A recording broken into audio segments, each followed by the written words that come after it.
लोकसभा के अंदर जब प्रियंका गांधी जी शुरू करने जाती है अपना भाषण, पहलगाम अटैक जो टेरर अटैक हुआ था और उस पर तमाम जो रक्षा मंत्री ने बयान दिया, गृह मंत्री ने बयान दिया और प्रधानमंत्री ने जो बयान दिया, तो प्रियंका गांधी ने जब अपनी बात शुरुआत की तो शुभम द्विवेदी के उस हंसते खेलते परिवार की बात की और उस परिवार का जो सपना जो 6 महीने पहले जिस कपल ने शादी किया था, एक दोस्त, एक अच्छे पति पत्नी की तरह ज़िंदगी गुजार रहे थे और ये कहा गया था गृह मंत्रालय के द्वारा कि जम्मू कश्मीर से टेरर का खात्मा हो चुका है, नामो निशान ख़त्म हो चुका है, लोगों को वहाँ बुलाया गया और उसके बाद से जो दृश्य हुआ, उन्होंने शुभम द्विवेदी और उनकी पत्नी को कोट करते हुए जो सदन में बताया सब कुछ, वो रोंगटे खड़े कर देने वाला है।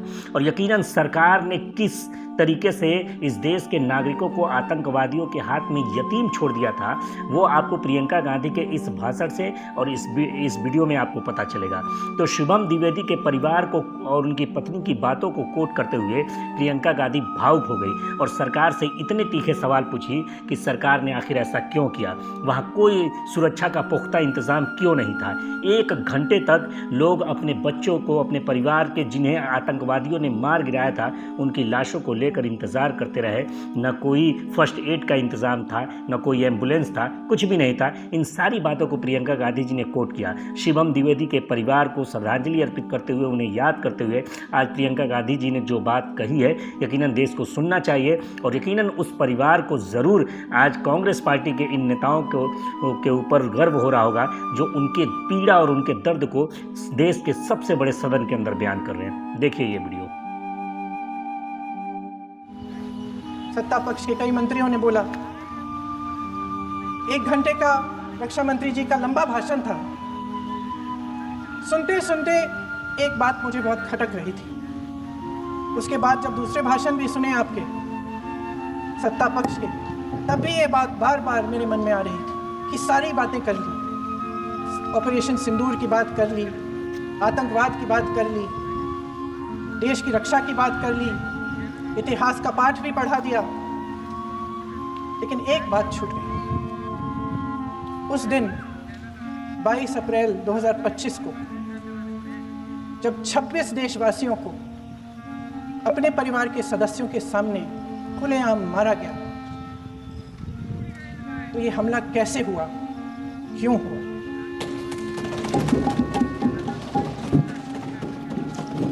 अध्यक्ष महोदय, ये लोग बैसारन वैली में, पहलगाम के पास कश्मीर में क्या कर रहे थे? आजकल पब्लिसिटी का दौर है, प्रचार का ज़माना है। कुछ समय से हमारी सरकार ये प्रचार कर रही थी कि कश्मीर में आतंकवाद खत्म हो गया, कि कश्मीर में शांति है, अमन चैन है। प्रधानमंत्री जी ने खूब भाषण दिए, देशवासियों को कहा कि चलिए कश्मीर चलिए, सैर करिए। कई बार मैंने ये भी देखा मीडिया पर, टीवी पर कि कश्मीर जाइए, ज़मीन खरीदिए, अब वहाँ अमन चैन है, शांति का वातावरण है। इसी बीच शुभम द्विवेदी, एक कानपुर के नौजवान, और उनके पूरे परिवार ने तय किया कि वो कश्मीर जाएंगे। शुभम द्विवेदी की 6 महीने पहले शादी हुई थी। उसकी पत्नी ने कहा कि उनके बीच एक ऐसा रिश्ता था, प्रेम और दोस्ती का ऐसा रिश्ता था कि वो एक दूसरे को बच्चों की तरह हंसाते थे। सोशल मीडिया पर एक वीडियो भी जारी है जिसमें पूरा परिवार एक साथ बैठा हुआ ताश खेल रहा है और ऐसे हंस रहे हैं, ऐसे हंस रहे हैं कि उस वीडियो को देख के किसी का भी दिल टूट जाए कि इस परिवार को इस तरह से उजड़ने क्यों दिया हमने। 22 अप्रैल 2025 को बैसारन वैली में मौसम का मिजाज अच्छा था। जैसे हर रोज़ लगातार 1000 से 1500 लोग वहाँ पहुँचते थे, उसी तरह से उस दिन भी तमाम पर्यटक वहाँ पहुँचे। वहाँ का रास्ता आसान नहीं है अध्यक्ष महोदय जी, जंगल से जाना पड़ता है, पहाड़ों के बीच जाना पड़ता है, घोड़े से जाना पड़ता है। ये परिवार वहाँ पहुँचे, मौसम सुहाना था, उनके बच्चे ट्रैम्पोलिन पे खेल रहे थे, कोई जिपलाइन कर रहा था, कोई चाय पी रहा था, तो कोई कश्मीर की सुंदर वादियों की ठंडी हवा का मज़ा ले रहा था। शुभम अपनी पत्नी के साथ एक स्टॉल पे खड़े थे। तभी अचानक 4 आतंकवादी जंगल में से निकलते हैं और शुभम को वहीं अपनी पत्नी के सामने मार डालते हैं। उसके बाद वे वहाँ से पूरे वैली में 1 घंटे के लिए लोगों को चुन चुन कर मारते हैं। किसी के पति को अपनी पत्नी के आंखों के सामने, किसी के पिता को अपने बेटे के सामने चुन चुन कर 26 लोगों को मार डालते हैं। शुभम की पत्नी घबराकर वहां से भागने की कोशिश करती है, अपनी जान बचाने के लिए जंगल की तरफ दौड़ती है। वहां पता चलता है कि तमाम लोग जंगल की तरफ दौड़े हैं और अपनी जान बचाने की कोशिश कर रहे हैं। कोई अपने बेटे का हाथ पकड़ के पहाड़ों पर घसीटता हुआ जा रहा है, कोई कश्मीरी घोड़े वालों और गाइडों की मदद लेते हुए चले जा रहा है। कोई रास्ता नहीं है, कोई तरीका नहीं है, लेकिन किसी न किसी तरह से शुभम की पत्नी के शब्दों में किसी ऐसी शक्ति ने हमको बचा कर रखा कि हमें किसी न किसी तरह से हम अकेले नीचे पहुंचे। और मैं उनके लफ्ज पढ़ना चाहती हूँ,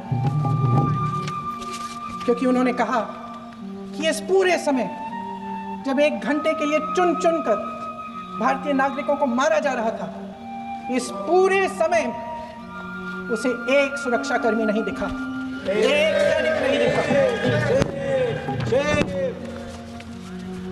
शुभम की पत्नी ने कहा, कोट, मैंने अपनी दुनिया को खत्म होते हुए देखा। अपनी आंखों के सामने एक सिक्योरिटी गार्ड नहीं था। मैं ये कह सकती हूँ कि देश ने, सरकार ने हमें वहां पे अनाथ छोड़ दिया था। सिक्योरिटी क्यों नहीं थी वहां पे एक सैनिक क्यों नहीं दिखा? क्या सरकार को मालूम नहीं था कि यहाँ रोज 1000 से 1500 पर्यटक जाते हैं? क्या सरकार को मालूम नहीं था कि यहाँ के पहुंचने के लिए जंगल के रास्ते से जाना पड़ता है? अगर कुछ हो जाएगा तो लोग वहां से निकल नहीं पाएंगे। एक चिकित्सा का इंतजाम नहीं था, फर्स्ट एड का इंतजाम नहीं था, कोई इंतजाम नहीं था, ना सुरक्षा का, ना फर्स्ट एड का। इन लोगों को भगवान भरोसे छोड़ दिया गया। ये लोग वहां पे इस सरकार के भरोसे गए और इस सरकार ने उन्हें भगवान भरोसे छोड़ दिया।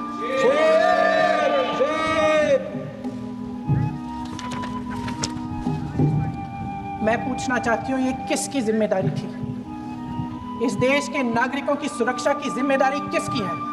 क्या इस देश के प्रधानमंत्री की नहीं है? क्या इस देश के गृह मंत्री की नहीं है? क्या इस देश के रक्षा मंत्री की नहीं है? क्या एनएसए की नहीं है?